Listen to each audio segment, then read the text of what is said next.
just a bloke in a bar. What is up, ladies and gentlemen? Welcome to another episode of Tuesday, whatever we call it. But we thought we'd get it done this week. We actually got some interviews in the bag, but grand final week, we thought we don't want to waste an interview during grand final week. Well, the noise is all about the grand final, and there are so many different things to talk about. So we thought, you know what? Let's because what's weird is the Monday show is so long, but we actually never get to talk about the stuff around the game. Like, we don't get to sit down and the fun stuff around the game because we're so deep in the squads, the X's and O's, how everything's kind of balancing. Whereas there are other shows that are just based around the drama per se in rugby league. So now don't get me wrong, we don't want to be speaking about drama all the time, but stuff that's interesting. But Matty, how you going, bro? I'm good. I'm happy this is the grand final, to be honest. And I know I'm a New South Wales person, but I don't care that it's a non-New South Wales team. That's a difference between New South Wales and Queensland. Whenever, you're a Queenslander, but if the Titans were in the grand final, all the Broncos fans would be like, oh, well, they're a Queensland team, I'm going to go for the Titans. Yeah. I hate the teams close to me because I know people that go for them. Yeah. So I don't want the Roosters to win. I don't want Penrith to win. Yeah. I don't care about that at all. I'm just going for whatever makes me feel good. And I don't know, Madge and Reynolds, they make me feel good. Payne Haas makes me feel good. Walshy, just crazy. I will say, as a Bronco, especially in early 2000s, we had a crazy rivalry with the Storm. However, if we weren't in, I would be okay with them winning because they had a lot of Queensland players in their side. So a lot of Queensland fans, even though if they're Broncos fans, if Broncos get knocked out and Storm are in it, they'll go for the Storm because they're like, well, that's essentially a Queensland side. It's so different. Yeah. I don't care about players that play for the Blues. I care when it's Origin. It's so good. But yeah, completely different. Now, I got a package that arrived. It was actually supposed to arrive yesterday, but unfortunately it didn't, which is a bit devastating. So I thought I'd just do the honours and open it here. Okay, what do we got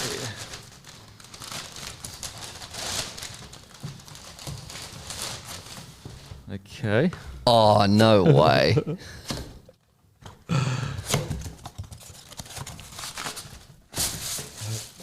Yeah.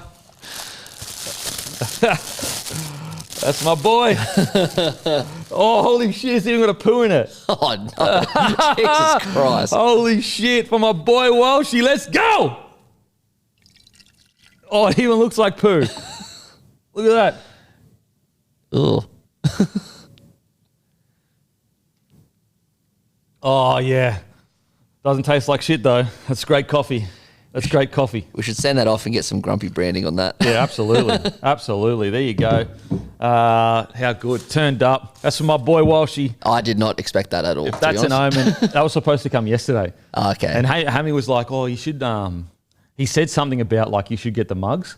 And I was like, oh, yeah, sweet. But in my head, I knew it was coming, but it was supposed to come yesterday. I was going to get all four, but then I was like, nah, fuck it. Because I was going to get all of us a mug. Yeah. Toilet mug. But I was like, oh, maybe they want it. But yeah. Is it heavy? Looks heavy. It's actually pretty decent. Oh yeah, it looks much heavier. Sorry, it feels much lighter than it looks. Cool. There you go. I love that Reece Walsh did that. Did you look at the shit in it? Yeah. I only needed a little second. Oh, that's so good. That's so good.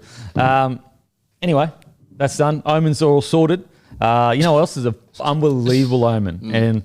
And people go, oh, but they didn't win or whatever. But I don't care. I don't care. Both my sons are born in grand final years for the Broncos. Yep. That is so hectic and so good. Well, I know your first son is because you've told me for the last 2 years that I cost you a grand final on your son's birth year. So. Look, I'll take a grand final. Oh, yeah. I'll take grand final year. And look, hopefully we get it this year. I'm not sure. We'll see what happens. But, 1 out of 2, but both grand final years. Think about it. They've only been in before that it was a decade. Yeah. No grand finals. And then before that it was another decade. Well, this is the third in 20 years. And so to land on both my son's birth years is so sick. I'm so happy with that. So stoked with that. Guys, do not forget to like and subscribe. Oh, yeah. And also, massive shout out to my boys over at Launtel, or the crew, over at Launtel. Me and Matty are going down to PAX in not this weekend, but the next weekend. So we're going to go down there, have a bit of fun with the Launtel crew. I cannot wait. I've never been to a video game festival. I think it's also tech and stuff as well. So if you're down in Melbourne and you're at PAX, make sure to come say hi to us and the Launtel crew. And I'll tell you what, guys, Ghost of Yotai comes out in 2 days. I am so keen. I cannot wait. So I'll be able to download it, boom, like that. thanks to Lontel. And look, Lontel Internet, yes, okay, it's the best of the best, but the way the plans work, you don't need to be a mad gamer to get the best value out of Lontel. As I said, you just put on the normal speeds and then just pause it when you don't use it.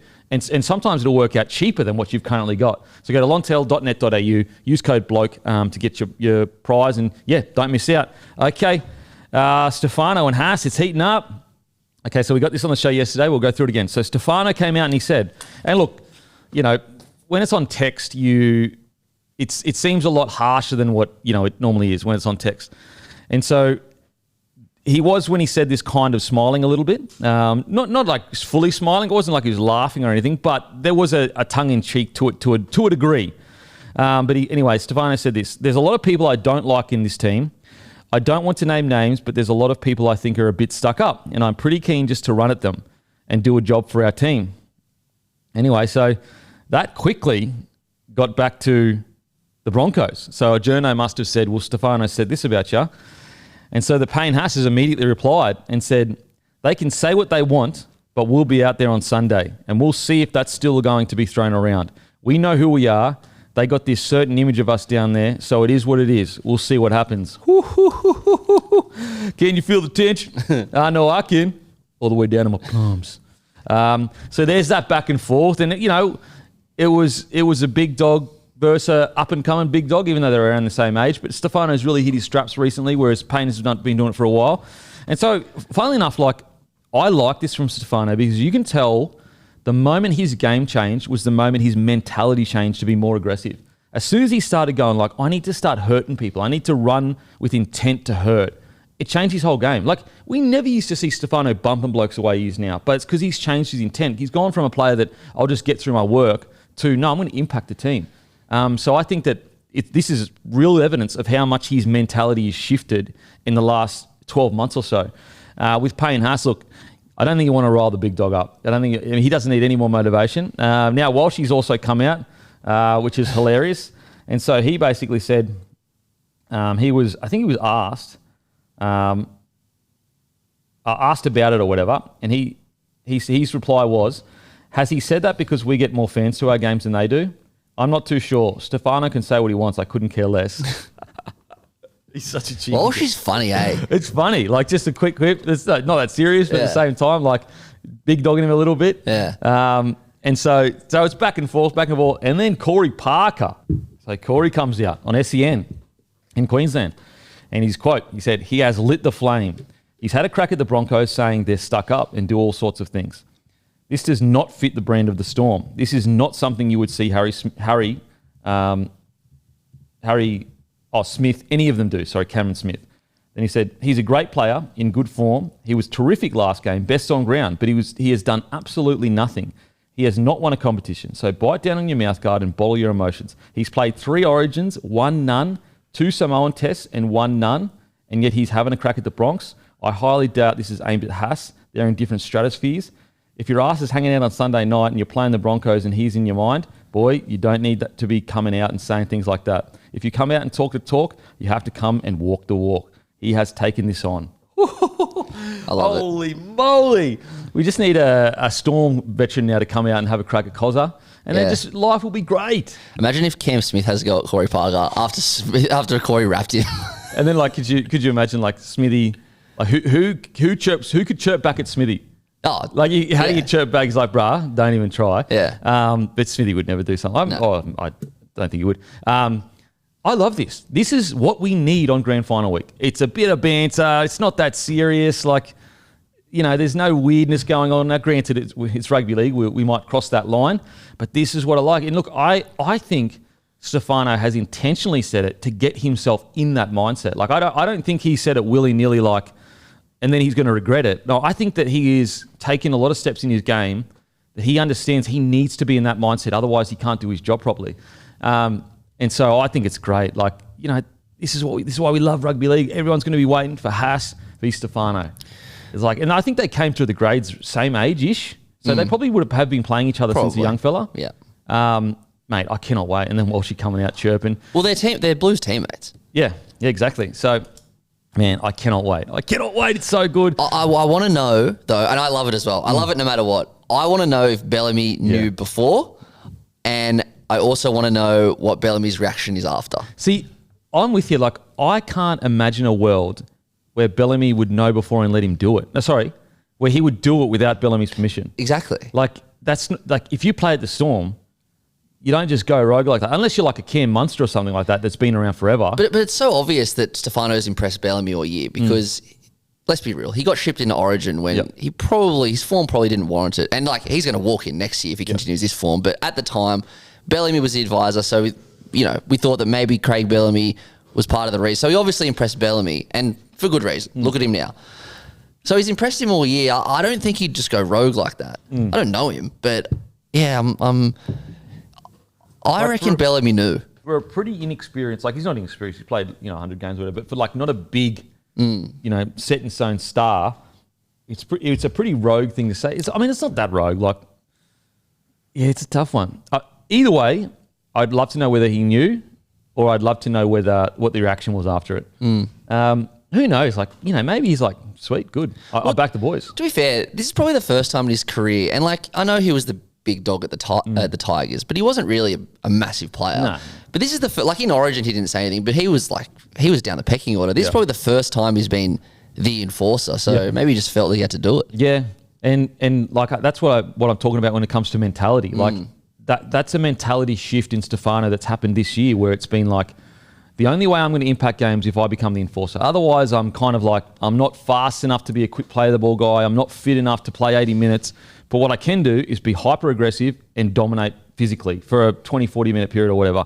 And so I just reckon whether Bellamy knew he was going to say it or not, Bellamy was probably aware that his mindset had been working towards that. Like, I'm confident that Bellamy, since he arrived at the club, has been trying to turn him into this guy. Because that's the whole problem with the Storm's pack, is like they've got these gun forwards that will go all day long. Like they're mentally the toughest in the competition, or at least one of the toughest in the competition. But they're missing an enforcer. Nelson obviously used to be that, but he's been in and out of form. And so that's what Stefano's had to step up and do. And funnily enough, it was the one thing we said they missed at the start of the year. And what do you know? They're in another grand final because they've unearthed Stefano. Like, put it this way. Imagine if Stefano didn't go to the club this year. Would they be in the grand final? Like, well, who would their guy be? That's what I'm saying. Like, their best on ground against the Sharks was Stefano. Yeah. Or like at least one of them. You take that out of it, maybe the Sharks do score an extra 6 to 8 points. I don't know. Or maybe in a prelim, you know what I'm saying? So, like, for sure. He's been that important to him. So, mate, I cannot wait. And look, Payne Haas is, if I try to take my unbiased view out of it, and I'm always going to be biased with the Broncos, but I feel like this is the moment for Haas. Like, and look, I don't want to jinx it, and I'm touching wood and all that kind of stuff. But geez, doesn't it feel like it's coming to his moment? Doesn't it feel like everything is built towards now? And like, I know rugby league is not fair. It's an unfair game, and maybe it's not. But to have the performance he did in the prelim and to play the best footy he's ever played this year, it just feels like his moment's arriving soon, whether it's this year or next year. I thought he was the best, like in the conversation for best prop ever, almost 2 years ago. Yeah. The difference in play between him and now is crazy. I didn't think he could get any better. Neither. And somehow he's getting better. Neither. I thought it was a great insight when you had Fish and Liotta on here, 2 years ago. Yep. And first tackle of the game, Haas, this is what Fish said. He tackled Fisher Harris or something, and then Haas said, "I'm coming at you all day." Like, that's what's going to happen with Stefano this game. I'm so keen. Yeah, it's so freaking good. So that battle's going to be amazing.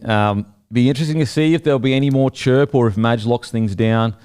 Look, I know it's been a bit of a talking point with the 2 days extra. I don't want it to be a talking point because it's like, it's happened. We can't change it. Like, okay, let's talk about it next year.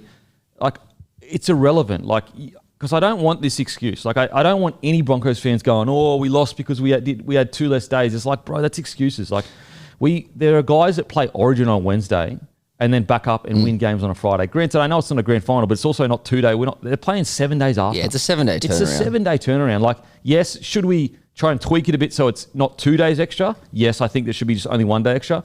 But I just hope we don't get bogged down in this. It's just excuses. And I'm with Madge. Like, it's rubbish. Like, yeah, okay, technically they get a little bit more rest. But if you can't get the boys rested up in 7 days, like, is 8 days going to change it? And also, this will be their second game in 3 weeks because Broncos, I know Storm had the week off as well, but they both had the week off. Yeah. So, yeah, I hope it doesn't become a talking point, but you're right. they must fix it next year. Because in my head, I was like, well, the reason they did it is because they didn't want a Melbourne game with the AFL Grand Final or whatever. But like, let's be real, Melbourne are going to be in the prelim every year. So it's going to be a problem every year. So they got to fix it next year. Man, Melbourne. Unbelievable. You know what's insane about Melbourne? Like, this is how far the Penrith dynasty has just warped our minds. The Melbourne Storm are in back-to-back grand finals, and we're not even talking about it. Like that used to be a big deal. Like very rarely did teams go back-to-back grand final. Like, okay, obviously the Roosters. I think the Storm did it once, maybe twice. The Storm have done it. Roosters early 2000s. Roosters did it 2003, 2004. Yep. Yep. Oh, sorry, they went 3 in a row, and they were 1 and 2. Yep. And they were like one of the most dominant side ever, kind of thing. I think Storm did go 4 in a row when they were cheating the cap. Yeah, but I don't count that though. That's why they went 4 in a row. Yeah. But outside of that, I think it's like it doesn't happen often. Yeah. No, not at all. Like they went, I think 16, 17. They went 16, 17, 18. But that's it. Yeah. Yeah. So 3. And so like, but this is how much we just expect the Storm to do this. It's back-to-back grand finals, and they've been in 11 grand finals in 20 years. So they basically are guaranteed a grand final every second year. It's ridiculous. Like, and we're not, like, no one's even talking about it. Like, it's mind-blowing. Like, it is absolutely mind-blowing that they can guarantee their fans a grand final every second year. And I guess, like, it's so fun and stuff to talk about how good Ivan is, and Ivan is right up there now. But then when you take a step back, like, Craig Bellamy has done this with totally different teams over 2 different decades. Yeah. Ivan's will get there one day, but this has been a cluster. Like what Bellamy has done is just something else. Mate, for the length that he's done it, it's honestly absurd. Like, absolutely absurd. And he's done it in a state that isn't a rugby league That's state. the most impressive part. Like, what the hell are we talking about here? So, just amazing what Bellyache's managed to do. And it's funny, like, you know, before the grand final, like before the Sharkies got beaten by the Storm, and, you know, you kind of fingers crossed go, oh, man, how fun would a Sharkies Broncos grand final be? Even though I tipped the Storm. But then when you see, like, the boys like Bellyache in the press conference, and you see Harry Grant sitting there, and you're just like, you know what? I'm stoked for them. Like, yes, they're great, and yes, sometimes it can get boring, but at the same time, like, they work their absolute asses off. Like, I'm just stoked they're in another grand final. I also always forget that Grant hasn't won a comp. Crazy, literally, I just assume he's part of 2020, but he was at the Tigers. No. But no, I'm happy. Like, I like the Storm players. Yeah, like, they're great. Yeah, like 100%. Munster, Pavanhausen, Hughes, Grant. Like, that's such a likable spine. Yeah, absolutely. But yeah, Harry Grant, finally, like, geez, like, I tell you what, we talk about how Haas deserves a premiership. Harry Grant deserves a premiership. My God. Yeah. Wow. Oh, man, I'm so nervous. At least one of those boxes is going to get ticked. Yeah, I'm so nervous. In my head, I just keep thinking, just what if we won? Like, just, please, God. Please. I'm not even religious, but I'm just like, just give us this, please. It's been so long. It's been 20 years. Just give us this, please. I'm so excited Carrigan back. No one even... It is barely being brought up that we beat Penrith Panthers without Billy Walters, one of our best players this year, in Carrigan. Yeah. Like, that's huge, bro. It's massive. They were full strength. Yeah. And it's just more points to Payne Haas, isn't it? Oh. Seriously. And, like, full credit to all the boys that stepped up. Yeah. But Payne Haas is something else. Mate, it's just... Like, it's so good what they're achieving. Carrigan's flown under the radar all year. Mate, I think he's been solid. I really do. And I think that he'll come out fresh as anything this week. Has a whole week off, 2 weeks off essentially. Well, actually, he's had 3 weeks off. He'll be fresh as anything. Yeah. Prelim, week off, and then the third week we go into the grand final. So he'll be like, bro, the best primed. Nick ever. So the bench on the weekend was Mam, Hetherington, Willison, Talty. Whereas the bench this weekend will be Mam, Willison, Hetherington, and probably would it be Talty? No, so either Talty. I mean, other ones you haven't said, Talty or Smoothie. Yeah, and unfortunately, like, Smoothie was great, but I don't know why you would carry 2 small bodies. That's what I reckon. Yeah. I reckon team dynamics. I reckon it's better to have Talty on the bench, even though Smoothie did a great job starting last week. The only thing I can think of is do you want Smoothie on the bench because he is smaller with that quick forward pack of the Storm of Harry Grant out of dummy half? Do you want a smaller guy to come on and be able to track Harry Grant a little bit better through the middle rather than a bunch of big fellas? Man, it's a tough one. What do you think that he will do? Tulty probably. Yeah. Tulty dropped? No. Tulty in. Okay. Tulty in. Yeah. But like, just imagine Billy Walters was sweet. We would have Billy Walters on the bench. Yeah. Ezra Mam at 6, Hunt at 7. Sorry, Hunt at 9, Reynolds at 6. Like, imagine us at full strength right now. Jeez. Yeah, Walters' injury was... Who would have thought at the start of the year that a Walters injury in a semi-final would be so critical? Yeah, crazy. So, like, I'm just so excited. I'm so excited. What about Corey Jensen? Just like... But you've been knocking about the Broncos. Have you heard the story of his long-distance relationship? No. So he signed with the Broncos 4 years ago. He's been in a long-distance relationship with his wife that whole time. What? So she's up in Townsville, I'm pretty sure, and she's relatively successful herself. Yeah. I think she has her own business, everything. So he has literally been living away from home, essentially, to chase this dream while his wife is up in Townsville. That's crazy because it's not like he's some young freak who's just going to burst into the scene. Like, his trajectory has been like always gradually increasing, but very, very slowly. Like, think about what he's sacrificing to win a premiership. 'Cause Yeah. I'm sure that's what this for. Like, Of course he's he not is. getting paid a lot of money. He'd be on good, decent, but not a lot. But that's what he's willing to sacrifice to win a prem. Wow. Like, amazing. Okay, so he signed a 2-year extension to stay at Broncos. That'll mean another 2 years away from his wife, Shannon. Quote, I'm obviously very proud of what she achieved in Townsville. She's a vet there and a director of a business. I love what she's doing and obviously I support her. She knew when I first came to the Broncos it was a bit more of a lease on life and my football, and I've loved every minute of it at the Broncos. She agreed that it was a no-brainer to continue my time in Brisbane. Jeez. We are managing the long distance. We've done it for 4 years now, and she's like, what's another 2 years? Far out. Oh, She win wife of the year or what? what a legend. What a legend. Yeah, I'm putting myself in his shoes. That I don't think I could do that. Oh, mate. That's tough. Jeez. Good on him. Good on him. And that, like, when you hear stories like that, and look, I understand Storm would have similar stories, but you go, geez, I want that bloke to win a premiership. Yeah, of course. You know, he's sacrificing so much, so much. He's had a good couple of years as well. Yeah, bloody Jensen. oath. Like, he was crucial in getting the Broncos to the last grand final.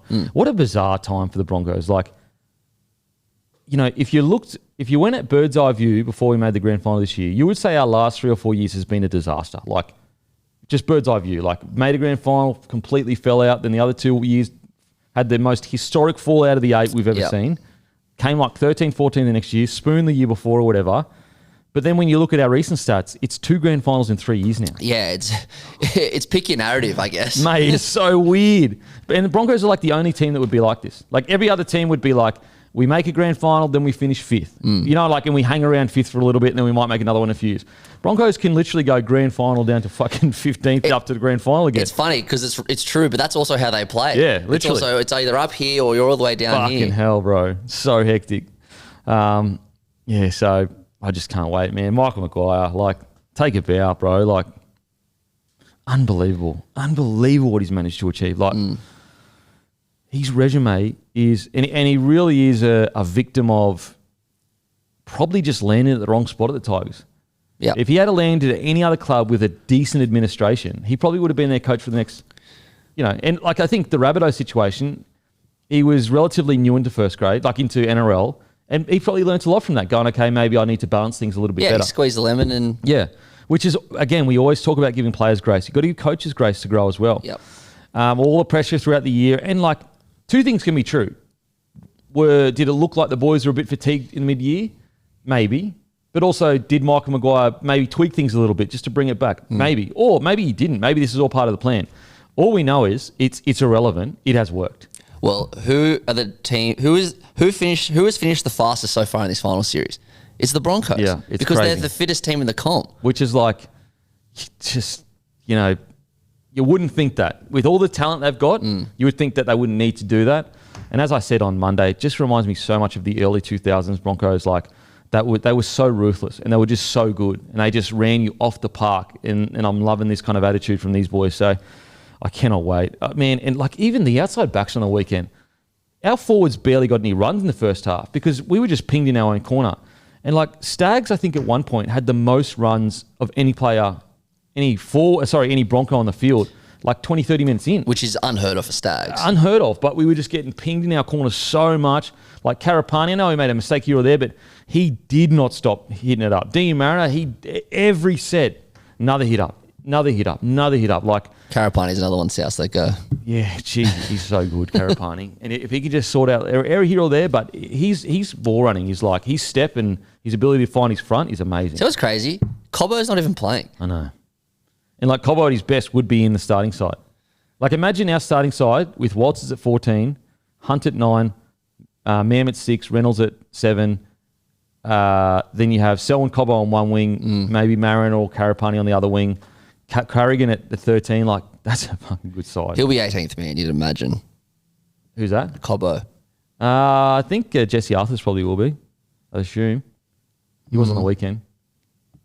Cobbo was available. Yeah, I'd have Cobbo for the grand final though. I know he's not playing anyway, but yeah, whatever. But yeah, incredible stuff. That's a good team. Incredible stuff. I cannot wait. Don't forget, guys, brought to you by Aspley Mazda. Go to Aspley Mazda's Instagram and give Lukey a message at LDC_01, and he has deals specifically made for the bloke community. He actually had a couple of people on the weekend from the bloke community grabbing some cars, new and used. He can give you prices and all that kind of stuff. So just give him a message. Also, make sure, grab your Grumpy Coffee from grumpycoffee.com.au. I've got my coffee here in the toilet. So good. Man, couldn't the Cowboys use Jensen? I'm just thinking about this Townsville thing. The Cowboys let him go. Mate, they absolutely could use Jensen. Like, strange stuff. Like, look, granted, maybe he wasn't playing as well then. Things change. And, like, look at Dearden, for example. Yeah. Like, it wasn't working with us, but then he goes up to Cowboys and he's unbelievable. Okay, which team has the hottest hand right now? Reece Walsh is in the conversation for most informed player in the NRL, while Haas seems to go to a new level a week. Meanwhile, Munster once again stepped up in an important game last week. Hughes was incredible with a broken arm. Grant proved he's the best hooker in the game. I'd have to say Walsh has the hottest hand. Walsh and Haas have the hottest hand. However, Munster scares the shit out of me. Like, Munster with a hot hand is like historic hot hand shit. What you're feeling now is how we feel every Origin. Mate, like genuinely, Munster's hot hand is a biblical, historic hot hand. Like, of course. It is a hot hand in any generation of rugby league against any opponent. The things that he has done, you could argue he's got a resume that's different to everyone else's because like the hot hand stuff he does is so unorthodox. And he's done it in so many big games when they've needed him, so many different types of ways. And so that's the scary thing. Whereas like, you know, Walsh, he's done it in big games, but the biggest of the biggest yet? Like, has he been the man to win the game in the biggest of the biggest? Whereas Cam Munster, he has. Yeah. He's done that. You know, so that's a scary. Then you got Harry Grant as well. It's just the key is if they can just find a way to shut that spine down. Like, I can't see if they can shut the spine down. I just don't know how the Storm get around them. That's where the whole points come from. Now it's easier said than done. So you've got to shut every single spine player down, and they're essentially the best in position. I mean, the Sharks couldn't shut Hughes down. He had a broken arm. Yeah. It's crazy. Absolutely crazy. But yeah, I think Walsh is the most informed player in the comp right now. But you're right. Like, he experience does matter. Absolutely. And like, you know, you got grand final winners in the most important positions on the other team there. Grant hasn't won a comp, but he's won Origins as well, and he's starred in Origin. So yeah, they definitely have the points when it comes to like experience, Melbourne, but Reece Walsh is the best player in the comp right now. To set the try up that he set up when the game was on the line, I went back and watched it this morning. Absurd. Like, again, so unorthodox. Like basketball passing after you've bumped through Talangi, bumped through Casey like his legs must be so strong, like his hips, because there's not much of him, but he always bumps through with his speed, gets through the gaps there, and then somehow loops over the winger, try time. Yeah, ridiculous. And like, the bloke had just missed a kick from in front. To be honest, he'd been trying a lot, but he hadn't been having the best game. Like he'd done well. Like he was halfway through many times, but he would just get caught by the bootlaces. Yes. You know, like he was an inch away from game-breaking moments, but Cleary would just find a way to get him. You know, it's just, and that's what makes Walsh so good. Guru says it all the time. How he calls him a goldfish or whatever. Like he's no matter what minute of the game he is, no matter what's happened, he's always a threat. Yeah, it's crazy. And what I felt strange is like, And I wonder whether they were building towards this. So the first half, all they did was attack Cleary's side. And so I'm sitting there going, what the, like, it's obvious that Casey McLean and Talangi are the targets. Yes. And I wonder whether, because in the second half, they started attacking Talangi. And so I wonder whether that was a game plan from Madge to like almost lull them into a sense of security to a degree. And then once they fatigue, get points there. Well, it could be because there's no doubt. Everyone knew where Brisbane should have gone. Yeah. So there's no doubt Penrith knew what was coming. And when they needed points, that's where they went. Exactly, yeah. So that's where every point came from, right? Yeah, so that's why 2 of the 3. I wonder whether they were like, listen, if we go hard there early, they'll adjust to it. Like something will happen where they'll be like, okay, this is not working or whatever. Whereas if we go in the last 20, and look, maybe I'm getting too in the weeds here, but it just seems super odd that they waited so long to go at Talangi.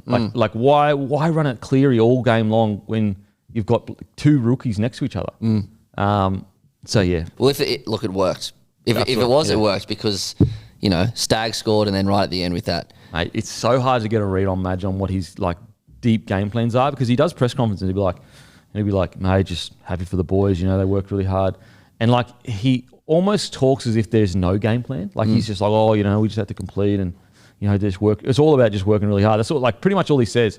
And he just like, you're trying as much as you can to get a read out of him. Because he goes like, when he was talking about the game plan, he was like, like we just had a tendency to run teams down.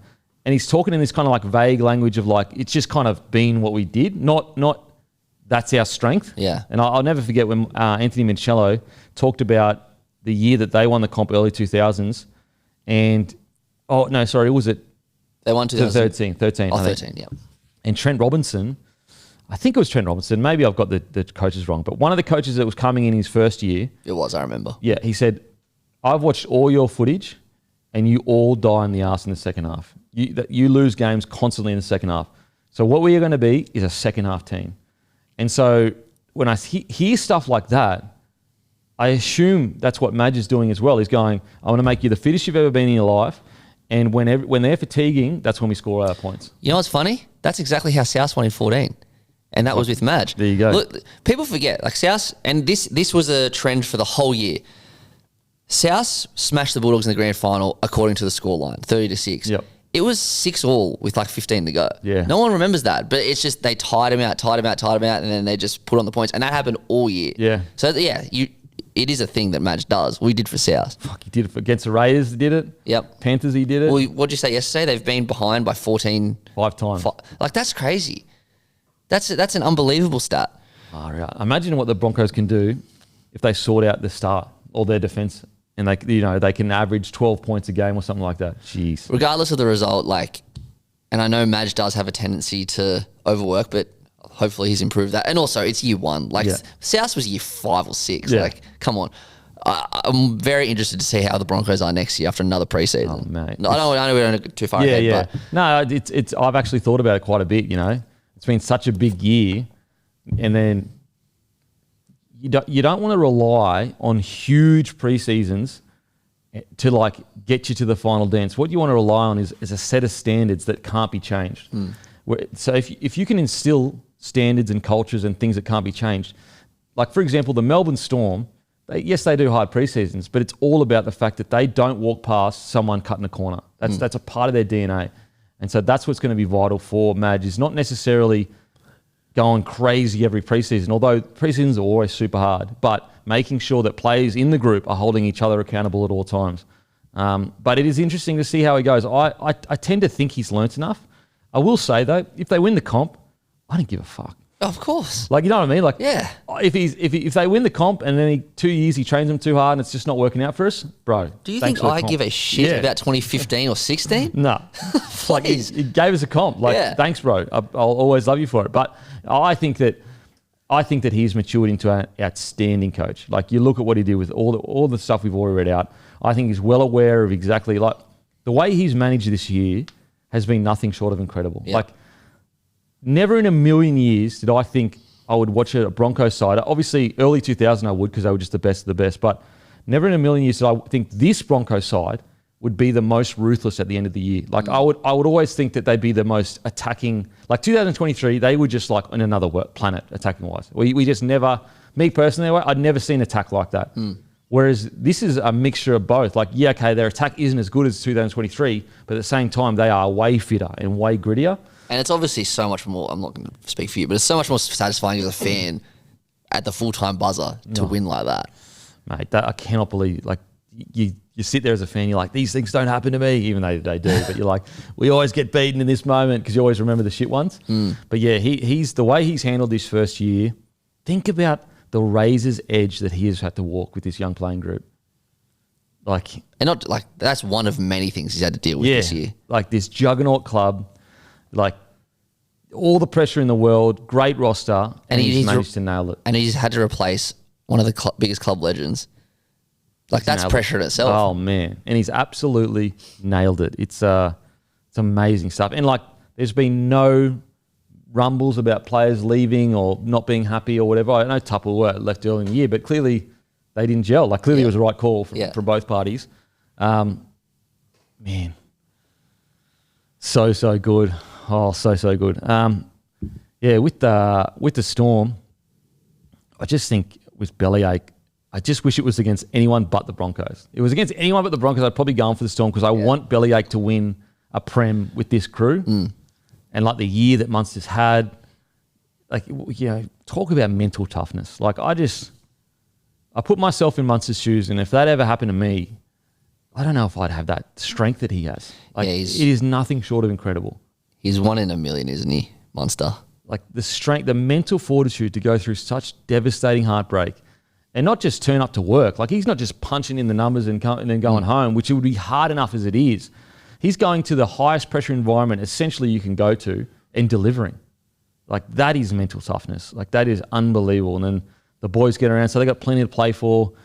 Going to be interesting. I'm assuming they'll probably like fly Billy Slater down, fly. What about the legends they can fly in to be like, get the boys riled up?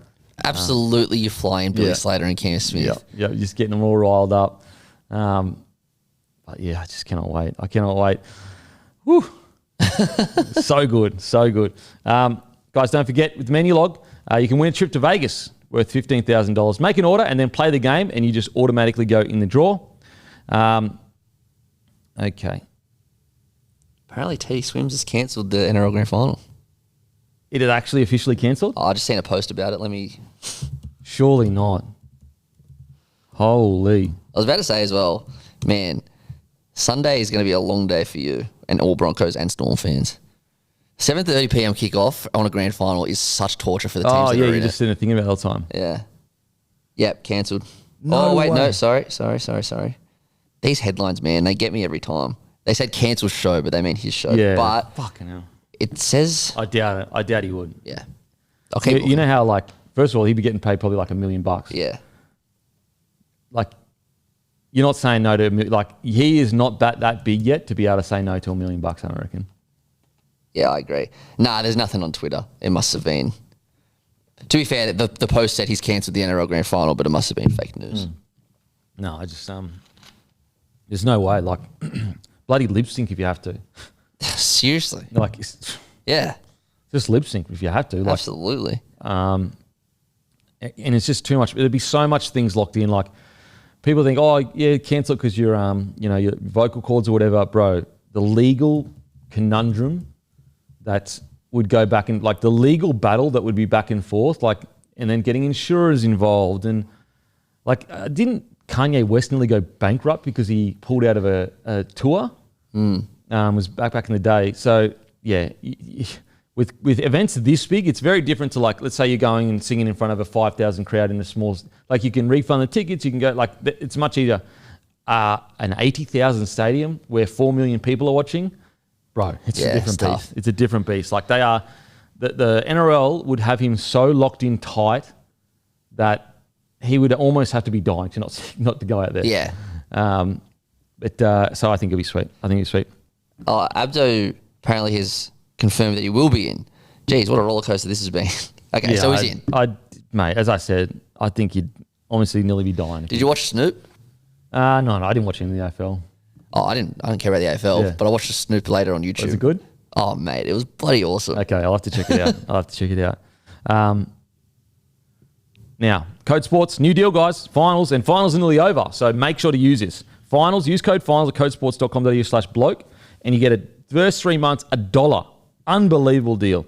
Buzz Lars said on last night on 360, the Broncos versus Penrith was the highest rated prelim final of all time. Vlandie said they would explore Arvo footy in the next deal. What? The highest rated prelim of all time. That's what Buzz said last night. Wow. And like, so fair, because I've never seen a prelim hyped up like this, or certainly not in the last decade. Two of the biggest superstars going at it. Bro, look, maybe I'm wrong, but I honestly feel like that was louder than Origin. Yeah. So on the TV, the stadium felt crazier than Origin. Well, I read today that it was like 9 people away from being the maximum it's like legally allowed to be, or something like that. And then when they started singing the song at the end or whatever, it felt like an earthquake. That's what people were saying on Twitter. As I said, like maybe I'm wrong and like my TV, I don't know, because I had headphones or whatever, but I genuinely was like, I've heard Origin and it's hectic, but the reason why I felt like it might be more is because with Origin, like you're probably, what do you reckon, like 70-30 split? 70-20? 80-20? I think at Suncorp, they have the Blatchy's Bay. I reckon it's pretty close. 80-20. Well, anyway, I reckon it was a 90-10. Yeah. No, there would have been barely any Penrith. That's what I'm saying. Yeah. And so that's where I wonder, that's why it might have sounded a little bit louder, because there was like, I honestly, in the crowd, I could barely see a Panthers fan. Barely see it. Yeah. And I'm assuming the reason for that is because they have such a big members base, you get tickets first, I assume. So that would have gone, 50,000 tickets gone, boom, immediately. They would have been tough to get tickets. And like Penrith fans, like I know there's not that many of them in comparison. Yeah, it's funny. We had this, we went to the grand final. 22. Like there is a lot of Penrith fans, but they don't travel. They don't travel. Like some do, obviously. But 2022 against the Eels, I remember going out there thinking, I can't wait to see this Panthers crew. Like I was expecting Panthers to be like this juggernaut of fans. Just because out west, huge area, a lot of people, they're dominant now. They got this young hot side that's everyone's frothing over. Bro, it was honestly like 6-1 Eels fans. Yeah, at our live show, it was just all Eels fans. It was all Eels fans, except for a few Panthers. And also like people go, oh, well, it's because Eels haven't been in a grand final in a while. But it's like, bro, it was only the Panthers were about to go back to back. Yeah, I'm not surprised that there were more Eels fans, but the sheer weight of how many Eels fans was blew me off my seat. Like obviously Para, they're a sleeping giant. Like they're a massive club, but still like, bro, it's like 6-1. So like if it had been like 3-1, I'd be like, yeah, okay, whatever. Genuinely like 6-1. Yeah, like it was mental. So this grand final, geez, I tell you what, it'll be probably 60-40, you reckon? Because like Broncos fan base is so big, whereas Storm's fan base is pretty big, but I don't think it'd be close to Broncos. I would be conservative to say that. I reckon there'll be much more Bronx. Well, I remember the Penrith Broncos grand final. There's way more Bronx fans there, and that's just come on, boys, please, just please. Actually, I don't think you've really gone into this, but like obviously the last Broncos Storm grand final was 2006 when you were there, not in the team but in the squad. What was that week for you? Oh, so that was my pad holding week. Yeah, I know you've said the pad holding week, but that's one thing. Yeah. Like, what was the whole week like for you? Fuck, it's such a blur. You know, because back then, like nowadays, it's so different. Like nowadays, the whole squad goes down. Like it's a big event because they try to make, and rightly so, but they're basically trying to say like, if you were person 30 in the squad or person 1 in the squad, you've helped this squad get to where it is. Whereas back in the day, it was like, honestly, essentially just the team and then a couple of blokes with them. That's it. And it was just a different mentality. Like, no, you haven't earned the right to be here. So, you shouldn't be. It's just a different mentality. But yeah, so yeah, I never forget rocking up to hold pads for them, and the crowd at the captain's run or whatever it was just chockers, just going far out. Just an amazing, mate. But mate, it's such a blur. Like, I guess it was 20 years ago. Yeah, like it's such a blur. But the Mad Monday was insane, if I recall correctly. maybe it was that year or the year after, but I definitely remember the holding of the pads and being hung over because we'd all gone out the resis or whatever, and then like just randomly getting called like, oh boys, you got to come in and hold the pads, and we're like, what the hell, where's that come from? And what's so weird is when you're in it, you're like, oh, far out, bro, like because the boys are just the boys to you, you know, like. Darren Lockyer, when you're playing with him, he's not Darren Lockyer. He's just the boys or whatever. So you're like, oh, fuck. All right, sweet. Come down. Whereas you look back on it now, you're like, that is an honour. That is an absolute honour to be just in the same space as these men as they go and about to do battle. And yeah, and they and I think I was 18th man. Like that's even crazy. I was 18th man that year one year. I'm pretty sure. Pretty sure that I was 18th man once that year. So it's not like I was like some nuffy. Like nobody that was not close to first grade, pretty sure. And then the next year I made my debut. So, crazy. Looking back, like Lockyer kicked a field goal to win. Like that's crazy. It was a close game. Who got the Clive that day? Oh, Berrigan. Yeah. Yeah. I saw a comment on the YouTube yesterday, a game I completely forgot about, but the prelim, when you came back, same points, 14 points against the Dogs. Same points as last week. It's like in our fucking DNA, like we just can't help it. It's crazy, absolutely crazy. Incredible time, just an incredible time. Oh yeah, I'm so excited to go back and play. I got most of the day off. I'm just going to sit back, play video games. So if you're on, say hi. Outside of that, grab Lontel, the internet. We'll be at PAX next week. Cannot wait. I'll also be going to Bathurst, thanks to KO. Just for a day there. Just thought I'd create some content for people like me that don't know much about the V8s, but they're footy fans. But they'll watch. Like I'll watch, especially the back end of the Bathurst race. So just going to go out there, create some content, and then we'll come back to Sydney. Then we'll go fly down Saturday morning to PAX, and then we'll fly back up here Saturday night. But that's next week. Massive shout out to Sportsbet. Got an awesome, we'll be out the grand final day. Hopefully we've got some content planned, but I'll keep you tuned to that. But massive thank you to Sportsbet. As always, another incredible year from Sportsbet. We're so appreciative of their partnership. Hopefully a long, fruitful partnership. But anyway, as usual, we'll go fuck ourselves. Thank you. What's gambling really costing you? For free and confidential support, visit gamblinghelponline.org.au.